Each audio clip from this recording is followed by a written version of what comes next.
नमस्कार। Hindi dictation YouTube channel पर आप सभी का स्वागत है। जनसत्ता समाचार पत्र से संपादकीय डिक्टेशन लिखेंगे, रेडी हो जाइए 5 सेकंड्स में।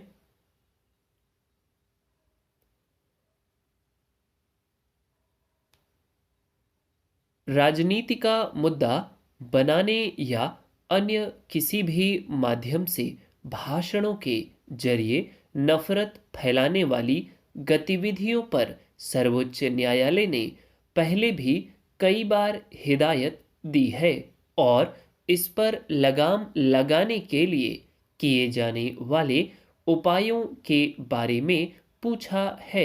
लेकिन हैरानी की बात यह है कि न तो सरकार, राजनीतिक दलों, टीवी मीडिया और समूचे तंत्र को इस पर गौर करना जरूरी लगा और न ही इसके गंभीर नतीजों के खतरे को समझा गया। इस मसले पर एक तरह से गंभीर उदासीनता और उपेक्षा जैसे हालात के बाद अब सुप्रीम कोर्ट ने जो सख्त रुख अख्तियार किया है वह बिल्कुल स्वाभाविक है और एक तरह से इस समस्या का ठोस हल निकालने की हिदायत है। शीर्ष अदालत ने शुक्रवार को घृणा फैलाने वाले भाषण के मामलों में राज्यों और केंद्र शासित प्रदेशों को तत्काल कार्यवाही करने का निर्देश दिया। अदालत ने साफ कहा कि जब भी कोई नफरत फैलाने के मकसद से भाषण देता है तो बिना किसी शिकायत के स्वतः संज्ञान लेकर उस मामले में प्राथमिकी दर्ज किया जाए। अगर घृणा भाषण से जुड़े मामलों में प्राथमिकी दर्ज करने में देरी हुई तो उसे अदालत की अवमानना माना जाएगा।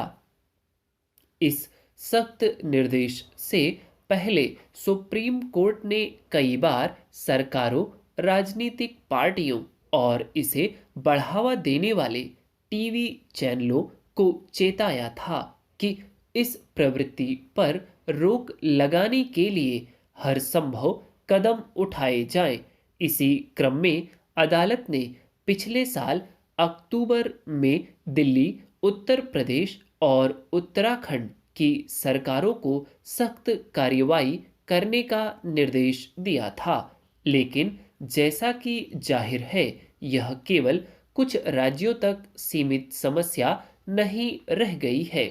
शायद यही वजह है कि अब सुप्रीम कोर्ट ने अपने पुराने आदेश का दायरा बढ़ाते हुए देश के सभी राज्यों और केंद्र शासित प्रदेशों को ये निर्देश दिए हैं कि घृणा भाषणों के प्रति किसी भी स्तर पर नरमी न बरती जाए। अदालत ने कहा कि ऐसे मामलों में कार्रवाई करते हुए इस बात की परवाह करने की जरूरत नहीं है कि नफरत फैलाने वाले भाषण देने वाले का धर्म क्या है। कई बार जब इस तरह के मामले सामने आते हैं तो उसमें कई बार धार्मिक पहचान का मामला कार्यवाही को प्रभावित करने लगता है। इसलिए अदालत की इस चिंता को समझा जा सकता है कि हम धर्म के नाम पर कहां पहुंच गए हैं। यह बेहद दुखद है।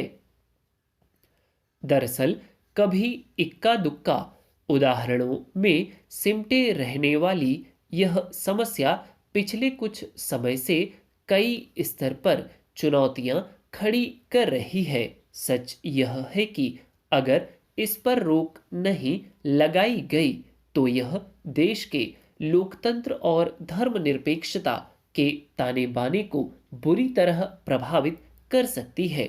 यह समझना मुश्किल नहीं है कि महज राजनीतिक हित साधने के लिए अगर कोई व्यक्ति या नेता नफरत के बोल के जरिए लोगों को भड़काने की कोशिश करता है तो उसका मकसद अपने धर्म को बचाना नहीं बल्कि आम लोगों की सोच समझ को विकृत बनाना होता है। वह लोगों को भड़का कर उन्हें उन्मादी और अपनी सोच समझ से वंचित और यहाँ तक कि हिंसक मानसिकता का बना देना चाहता है। जबकि सच यह है कि किसी भी समाज में लोग आमतौर पर शांति और सद्भाव से जीना चाहते हैं। सवाल है कि घृणा भाषणों के जरिए किस तरह देश या धर्म बचाने का दावा किया जाता है। अगर यह समय रहते नहीं समझा गया तो हर समुदाय और सबको इसका व्यापक नुकसान झेलना पड़ सकता है। इसलिए इस मसले पर सुप्रीम कोर्ट ने जो सख्ती दिखाई है वह वक्त की जरूरत है और देश के लोकतंत्र और धर्मनिरपेक्षता के ढांचे को बचाने की सलाह है। That's all. वीडियो यदि आपको अच्छा लगा हो तो प्लीज़ लाइक करें। और भी डिक्टेशंस आप प्लीज़ चैनल पर विजिट करके लिख सकते हैं प्रैक्टिस के लिए। That's all. Thank you.